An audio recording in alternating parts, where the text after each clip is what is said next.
এই দাঁড়ান তো, কি হয়েছে? তুমি কাঁদতেছো কেন?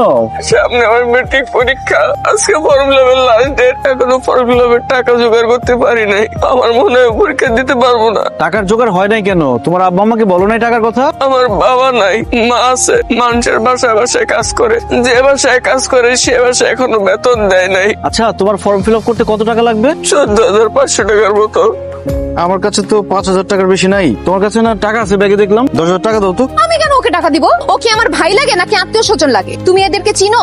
এরা রাস্তাঘাটে এসে এইসব নাটক করে। সাব্বিরকে দেখে কি মনে হয় যে ও নাটক করতেছে? সামান্য কিছু টাকার জন্য একটা ছেলের শখ, আশা, ভবিষ্যৎ এগুলো আমি নষ্ট হতে দিব না। প্লিজ তুমি আমাকে টাকাটা দাও, আমি বাসায় গিয়ে তোমাকে সব টাকা ফেরত দিয়ে দিব। থাক, তোমার আর কোনো টাকা ফেরত দিতে হবে না। আমার টাকার পিছনে পড়ছো না? নিজের জন্য কোনো কিছু রাখবে না, সবারই সব দিয়ে দিক। নাও, সবারই বিদায় দাও। হ্যাঁ সাব্বির, এখানে 15,000 টাকা আছে, আশা করি তোমার ফর্ম ফিল আপ হয়ে যাবে। আপনি আমার অনেক বড় উপকার করছেন। যাও যাও যাও, তাড়াতাড়ি স্কুলে যাও, ফর্ম ফিল আপ করতে হবে, Bye. দেরি হয়ে যাবে। দেখছো শিরিন, টাকা পাওয়ার পরে ছেলেটার মুখে যে হাসি আর আনন্দ আমি দেখতে পাইলাম, কি যে শান্তি লাগতেছে, এই শান্তি কোটি টাকা দিয়ে তুমি কিনতে পারবে না।